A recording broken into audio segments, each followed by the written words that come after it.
সবুজ, আপনি আমাদেরকে একটু জানাবেন, বেশ কিছুক্ষণ যাবতই আমরা দেখছিলাম এই কর্মসূচি ধরে রেখেছেন ইশরাক সমর্থকরা। কি বলছেন তারা আসলে কতদিন এই কর্মসূচি চালিয়ে যাবেন?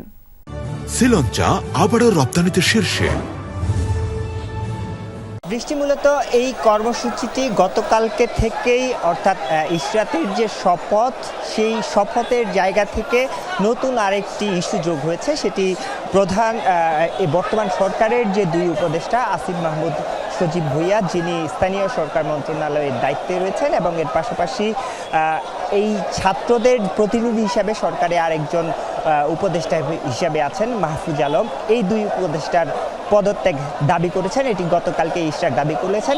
মূলত আজকে আদালতের রায় যখন আসে 10:30টার দিকে, তখন মূলত এখানে যারা জমায়েত হয়েছেন তারা উচ্ছ্বাস প্রকাশ করেছেন, কিন্তু তারা যেটি বলছেন যে সরকারের ভেতরে থেকে এই ছাত্র দুই উপদেষ্টা মূলত এনসিপির পক্ষে, বা তাদের যে নতুন একটি রাজনৈতিক দল হয়েছে সেই রাজনৈতিক দলের হয়ে বিভিন্ন রকম হস্তক্ষেপ করছেন, বিভিন্ন জায়গায় হস্তক্ষেপ করছেন, সেটি আদালত পর্যন্ত হস্তক্ষেপ করেছেন, এরকম অভিযোগ করা হয়েছে। সে কারণে তারা বলছেন তারা যদি রাজনীতি করতে চান তাহলে সরকার থেকে পদত্যাগ করে রাজনীতির মাঠে এসে রাজনীতি করুন।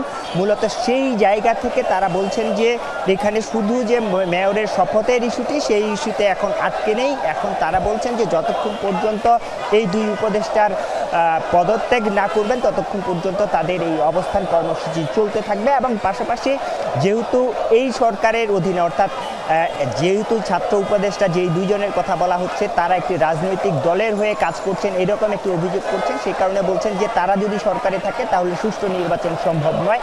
এই কারণে নির্বাচন নিয়েও একটি টালবাহানা রয়েছে। এই নির্বাচনের টালবাহানা যেন না থাকে, একটি নির্দিষ্ট যে রোড ম্যাপ দীর্ঘদিন ধরে বিএনপি করে আসছিল, সেই রোডম্যাপটি যেন দ্রুততার সাথে ঘোষণা করা হয়। অর্থাৎ তারা বলছেন যে ডিসেম্বরের মধ্যে যে নির্বাচনের কথা বলা হচ্ছে সেই দাবিটি করে আসছেন, এবং তারা বলছেন যে এই দুই উপদেষ্টার পদত্যাগের পাশাপাশি নির্বাচনী রোডম্যাপ যতক্ষণ পর্যন্ত ঘোষণা না করা হবে ততক্ষণ পর্যন্ত তাদের এই অবস্থান কর্মসূচি বাড়তেই থাকবে। আমরা দেখেছি আদালতের রায়ের পরে উচ্ছ্বাস প্রকাশ যেমন করছেন নেতাকর্মীরা, তার পাশাপাশি এই জমায়েতের সংখ্যাও কিন্তু বাড়ছে, জমায়েতের সংখ্যা বাড়ছে। আমরা দেখতে পাচ্ছি কাকরাইলে একজন সহকর্মী আছে, সেখানেও একই অবস্থা। ধন্যবাদ সবুজ, আপনি বিস্তারিত জানাচ্ছিলেন। এবারে কাকরাইলে সহকর্মী রাব্বি সিদ্দিকীর কাছে যাচ্ছি। রাব্বি, শুনছিলেন সবুজ যেমনটি বলছিল যে জমায়েত আরো বাড়ছে এবং দুই উপদেষ্টার পদত্যাগ ছাড়া তারা রাজপথ ছাড়বেন না। আপনি কি অবস্থা দেখছেন জানাবেন।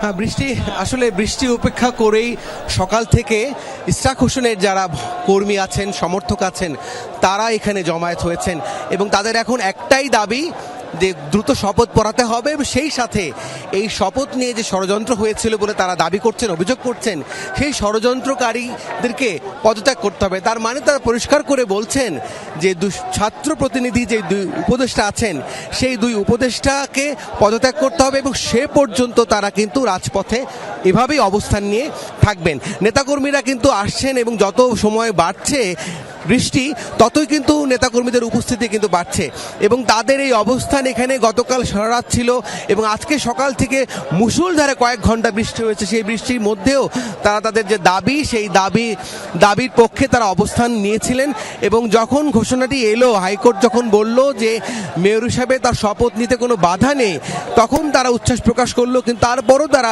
রাজপথে তাদের যে অবস্থান, সেই অবস্থানটি তারা অব্যাহত রেখেছে।